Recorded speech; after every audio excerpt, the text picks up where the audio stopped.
The room fell into absolute silence. Every cardinal, Vatican official, and staff member standing inside the grand hall froze in place. For the first time since ascending to the chair of St. Peter, Pope Leo XIV, the man admired for his remarkable self-control and steady composure, could no longer hide his emotions. His voice quivered, his eyes filled with tears, and the quiet words that escaped his lips left everyone listening deeply shaken. But to understand why the Holy Father reached that heartbreaking moment, we have to go back and uncover everything that happened before it.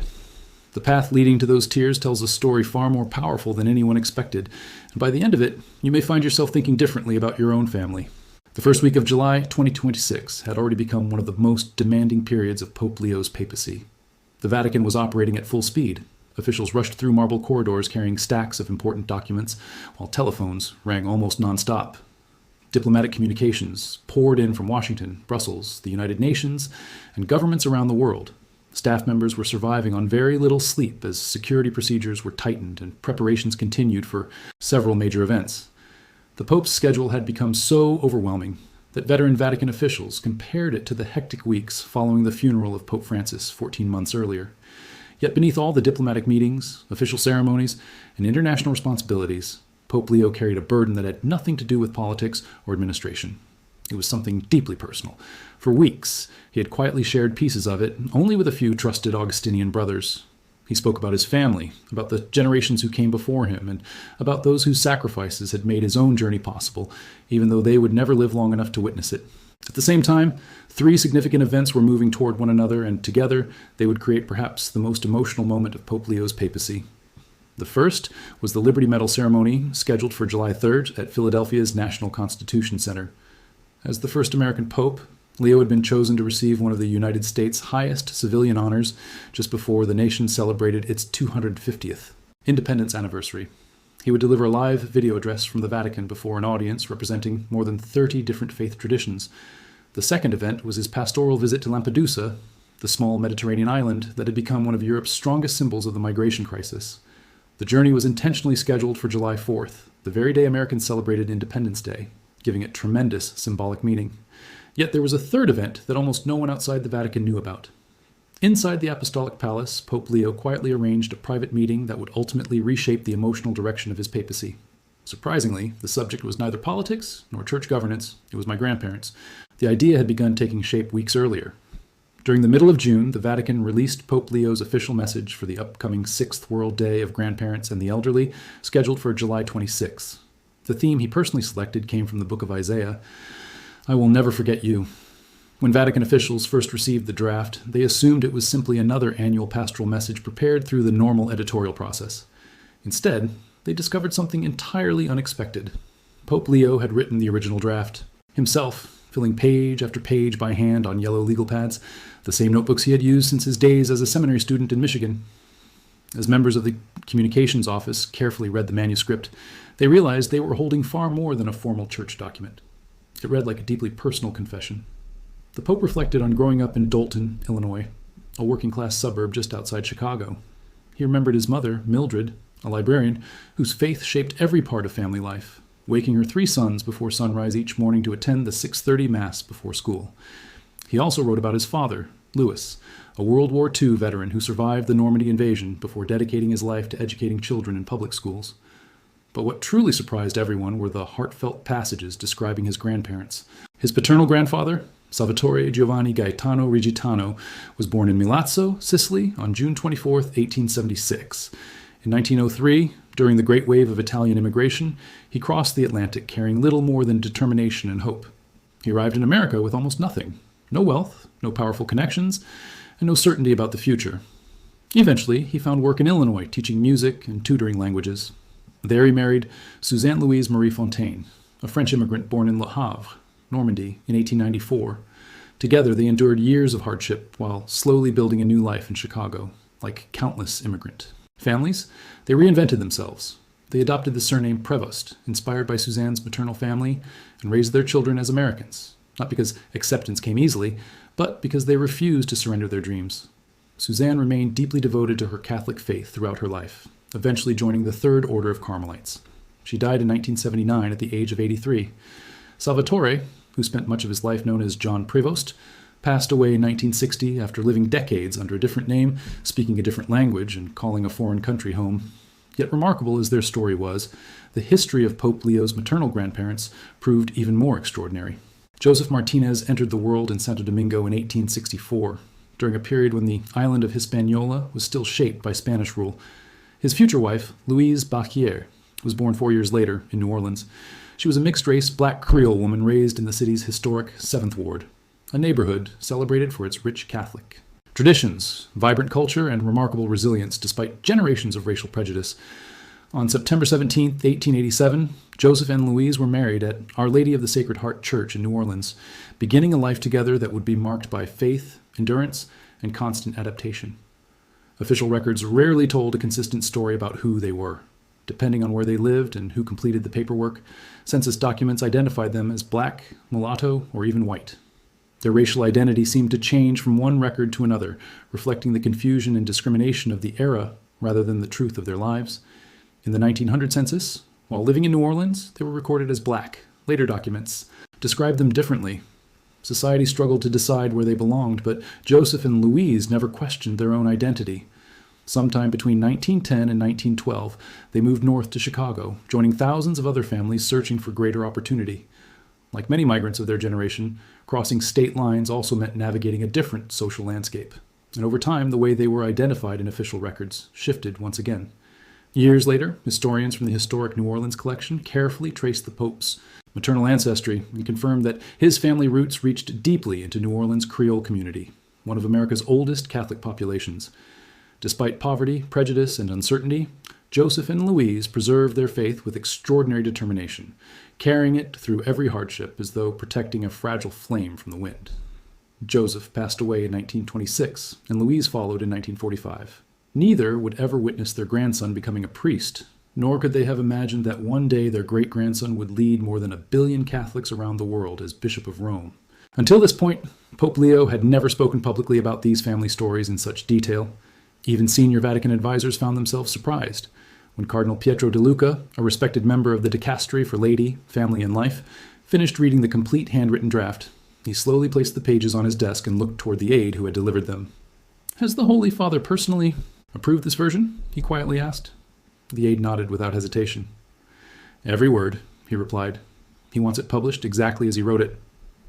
The cardinal leaned back in silence, absorbing what he had just read before finally saying, "This changes everything." His reaction wasn't an exaggeration. The message reached far beyond family memories. It carried enormous symbolic weight, and its timing appeared anything but accidental. During the very same week, Pope Leo would accept the Liberty Medal in recognition of religious freedom, travel to Lampedusa to honor migrants risking everything for a better future, and publish the most intimate reflection of his papacy, a message centered on grandparents, immigrants, remembrance, and gratitude. At first glance, these events seemed unrelated, but together they formed one powerful narrative. The Holy Father wanted the world to recognize a painful truth. Modern society was slowly forgetting the very people whose sacrifices had built its future. On the evening of July 1st, Pope Leo quietly called an unscheduled meeting inside the Apostolic Palace. He did not invite diplomats or senior cardinals. Instead, he requested the presence of leaders from 3 Vatican social ministries, 2 representatives of Caritas Internationalis, and an elderly religious sister named Sister Maria Angelica, who had spent more than 4 decades caring for abandoned senior citizens in Calabria. The meeting began shortly after 9:15 p.m. Without ceremony or public attention, the Pope entered wearing only his simple white cassock. He carried no elaborate vestments, displayed no ceremonial ring, and looked noticeably exhausted after weeks of relentless responsibilities. Sitting down, he opened a worn leather folder before quietly saying, "Tonight I want to speak about what is happening inside our families." Instantly, the room became still. From the folder, he removed reports collected from the European Commission, the World Health Organization, and Italy's National Institute of Statistics. One by one, he spread them across the table. The numbers they contained painted a heartbreaking picture. Across Italy, more than 3 million elderly people were living in complete social isolation, with no regular visitors, no meaningful conversations, and no one to share even the simplest moments of daily life. Their only companions were silent rooms and televisions playing to empty spaces. In the United States, nearly 1 in every 4 adults over 65 admitted they felt lonely most of the time. Not just occasionally, but almost every day. In Japan, the tragic phenomenon known as kodakushi, People dying alone without anyone noticing had become alarmingly common. Some elderly residents were not discovered for weeks or even months after their deaths. Throughout Europe, care home workers reported heartbreaking stories of residents waiting month after month for family members who never came. Every morning, many would ask the same hopeful question, "Is someone coming to see me today?" Sadly, the answer was usually no. Pope Leo slowly looked around the room before lifting one of the reports from the table. His expression remained calm, but the weight behind his words was impossible to ignore. In 2025, he began, an Italian social services report revealed that more than 400 elderly residents living in care facilities across Lombardy and Veneto did not receive a single family visit during the entire year. He paused, allowing the silence to settle over the room. "Not one visit," he repeated softly. No one interrupted him. Every person present understood the painful reality hidden behind those numbers. Then the Pope lowered the paper and spoke from the heart. "We often speak about the crisis of faith. We worry about empty churches and declining religious practice. We debate secularism and changing cultures, yet almost no one speaks about the empty chair beside a dying grandmother's bed. Almost no one notices the grandfather who sits down to dinner every night with no one across the table. We rarely think about the rosary resting untouched on a bedside table because there is no longer anyone willing to pray beside the person who owns it." His voice remained steady, but every sentence landed with greater force. "This is not merely a social issue," he continued. "It is a spiritual tragedy." A heavy silence filled the room. At the far end of the table, Sister Maria Angelica quietly wiped tears from her eyes. During 43 years of caring for abandoned seniors, she had witnessed exactly what the Pope was describing. She had welcomed elderly parents, left behind by their own children. She had held the hands of dying men and women who whispered the names of sons and daughters who never returned. Looking toward her, Pope Leo remained silent for several long moments before speaking once more. "My mother often repeated something to us," he said gently. "The day you forget the people who raised you is the day you forget what it means to be truly human." He smiled faintly as the memory returned. She never intended it as a philosophical lesson. She was speaking about her own parents, my grandmother Louise and my grandfather Joseph. They crossed oceans, endured poverty, suffered discrimination, and refused to let hardship extinguish their faith. There were times when government records couldn't even decide who they were. One document described them one way, another document described them differently, but they always knew exactly who they were, and they made certain their children would know as well. Then Pope Leo reached into the leather folder resting before him and carefully removed an old black and white photograph. The edges were worn, the corners bent from age, and faint creases ran across the image. Holding it carefully, he raised it so everyone around the table could see. The photograph showed a young woman standing on the steps of a church, dressed in dark clothing and holding a baby in her arms. Beside her stood a man wearing a modest suit, gently resting one hand upon her shoulder. "This is my grandmother Louise," the Pope said quietly, "and beside her is my grandfather Joseph." He glanced down at the picture before continuing. "The church behind them is our Lady of the Sacred Heart in New Orleans. This photograph was taken in 1891. My mother had not yet been born. She would arrive nearly 20 years later after the family settled in Chicago." The Holy Father stared at the photograph for several seconds, as memories seemed to flood his thoughts. "Louise was a Creole woman from New Orleans' 7th Ward," he said softly. "There were churches where she could not even enter through the front entrance because of the color of her skin. Joseph came from the Dominican Republic with almost nothing except hope and faith. They were married in one of the few churches willing to, welcome them. And together they raised a family whose faith remained stronger than every obstacle placed before them." His voice began to falter. "My mother inherited that faith," he continued, "and every morning before sunrise, she passed it to us. She woke us for the 6:30 Mass and reminded us again and again, Jesus is your best friend. If you want to stay close to him, begin every day with him." Slowly he lowered the photograph onto the table. "My mother died in 1990 after battling cancer. I was serving as a missionary in Peru. I could not say goodbye the way I always hoped I would." His words became quieter. 7 years later, my father also passed away. He had survived Normandy, devoted decades to teaching children, and left this world quietly. Life continued for everyone else. The Pope paused, his jaw tightening. But I never truly moved on. Looking around the room once again, he continued with growing emotion. "And I refuse to let the church move on from the people who built it. Every cathedral standing today exists because somewhere a grandmother knelt in prayer. Every priest who celebrates Mass today was once a young boy, listening to his grandfather speak about God." As he finished the sentence, his voice finally broke. The room watched in complete silence as Pope Leo XIV, the spiritual leader of more than 1 billion Catholics, closed his eyes and quietly wept. There was no dramatic display, no attempt to attract sympathy. The tears came naturally, like those of a son, remembering the people whose love shaped his entire life. No one spoke, no one moved. After several moments, Sister Maria Angelica slowly rose from her chair, walked to the Pope, and gently placed a hand on his shoulder. She offered no words because none were needed. That silent gesture said everything. Those present would later remember that moment as the instant something profound changed, not simply within the meeting, but within the entire direction of Pope Leo's papacy. This was never intended to become a public speech or carefully crafted address. It was simply a 70-year-old man grieving for grandparents he had never known personally, yet whose sacrifices flowed through his veins and whose faith had crossed generations, oceans, and continents before finally leading him to the chair of St. Peter. The meeting continued until nearly midnight. By the time everyone stood to leave, Pope Leo had issued 3 clear instructions that would soon echo throughout the Vatican. The first directive was simple but far-reaching. Every diocese across the world would be formally asked to establish a dedicated pastoral program for elderly parishioners who were living alone. This would not be presented as a casual recommendation or hidden inside a lengthy document. It would be an official request from the Holy See, personally approved and signed by the Pope himself before being sent to bishops on every continent. The initiative would require organized home visits, weekly telephone check-ins by parish volunteers, and the appointment of a coordinator responsible for identifying older parishioners who had gradually become isolated from their faith communities. One senior cardinal later remarked that it was the most practical and detailed directive Pope Leo had issued since the beginning of his papacy. "The Holy Father doesn't simply want compassion," he reportedly said. "He wants accountability. He wants every forgotten person to be noticed." The Pope's second instruction focused on the upcoming World Day of Grandparents and the Elderly, scheduled for July 26th.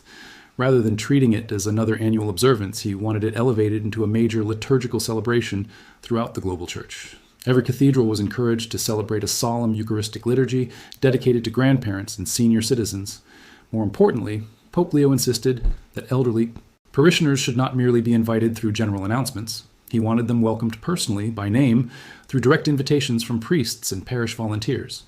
He encouraged grandchildren to accompany their grandparents to Mass that day, and requested that every parish include a special prayer remembering elderly people who had been abandoned, neglected, or left to face old age alone. His goal was not simply to organize another church event. He wanted families to reconnect before it became too late. The third instruction surprised almost everyone present. Pope Leo announced that a new pontifical fund would be created under the name the Fund for the Forgotten. Its mission would be to provide financial support for community programs serving abandoned elderly people throughout Latin America, Sub-Saharan Africa, and Southern Europe. The projects would focus on companionship, healthcare assistance, emotional support, and spiritual care for seniors who had been left behind by their families or were separated because of migration.